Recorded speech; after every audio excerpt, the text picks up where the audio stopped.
ഈ പ്രഗ്നൻസിയുടെ ഒരു ആദ്യത്തെ ട്രൈംസ്റ്ററിൽ മിക്കവാറും ഒരു 90% ആളുകൾക്കും ഈ നോസിയ ഫീൽ വൊമിറ്റിംഗ് പ്രശ്നം ഭീകരമായിരിക്കും.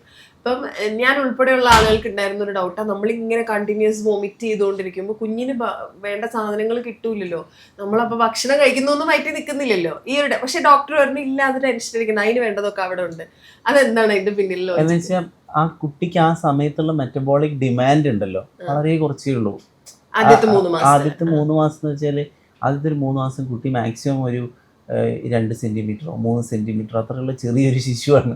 അതിനൊന്നും അത്രയധികം അതിനൊന്നും അതിന് വലിക്കേണ്ട ആവശ്യമില്ല.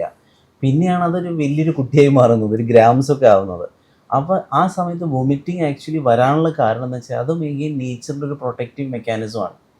ഈ വൊമിറ്റിങ്ങിൻ്റെ കാരണം എന്താണെന്ന് വെച്ചാൽ ബീറ്റ HCG എന്ന് പറയുന്ന ഹോർമോൺ നമ്മുടെ ശരീരത്തിൽ കൂടും. അത് കൂടുന്നത് ആദ്യത്തെ 3 മാസത്തിലാണ്.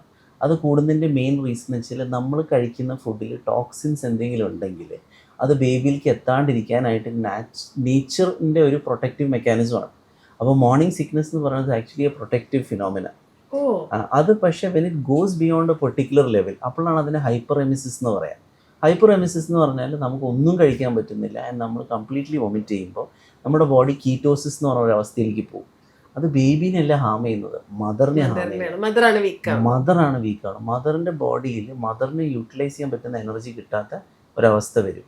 അപ്പോൾ അതിൽ നെഗറ്റീവായിട്ട് സംഭവിക്കുന്നതെന്ന് വെച്ചാൽ വൊമിറ്റിംഗ് കാണുമ്പോൾ ബന്ധുക്കൾ അയ്യോ വൊമിറ്റ് ചെയ്യണം എന്ന് പറഞ്ഞിട്ട് വീണ്ടും ഫുഡ് തള്ളി കയറ്റുമ്പോൾ വീണ്ടും വൊമിറ്റ് ചെയ്യും. അപ്പോൾ അതൊരു വിഷ്യസ് സൈക്കിളാണ്. അത് ബ്രേക്ക് ചെയ്യാൻ വേണ്ടിയിട്ട് അവരെന്താ ചെയ്യുക, ഹോസ്പിറ്റലിൽ വന്ന് ഡ്രിപ്പ് ഇടും, റിലേറ്റീവ്സിൻ്റെ ശല്യം നിൽക്കും. അപ്പോൾ അങ്ങനെ അങ്ങ് ശരിയാവുന്നതാണ്. അപ്പോൾ ബേസിക്കലി എന്താ ചെയ്യേണ്ടതെന്ന് വെച്ചാൽ 1-2 പ്രാവശ്യം വൊമിറ്റ് ചെയ്യുന്നുണ്ടെങ്കിൽ അത് കാര്യമാക്കണ്ട. എന്ന് വെച്ചാൽ അടുത്ത പ്രാവശ്യം ഓവർ ഈറ്റ് ചെയ്യാൻ നോക്കരുത്. Try to have your normal diet. എപ്പോഴും പ്രശ്നം വരുന്നത് ഏർലി മോർണിംഗ് ആയിരിക്കും. അപ്പോൾ ഏർലി മോർണിംഗ് ഡ്രൈഡ് ഫുഡ്സ് കഴിക്കാൻ നോക്കുക, ഫ്ലൂയിഡ് കൺസപ്ഷൻ കുറയ്ക്കുക. വെള്ളമാണ് പ്രശ്നം. ആണോ?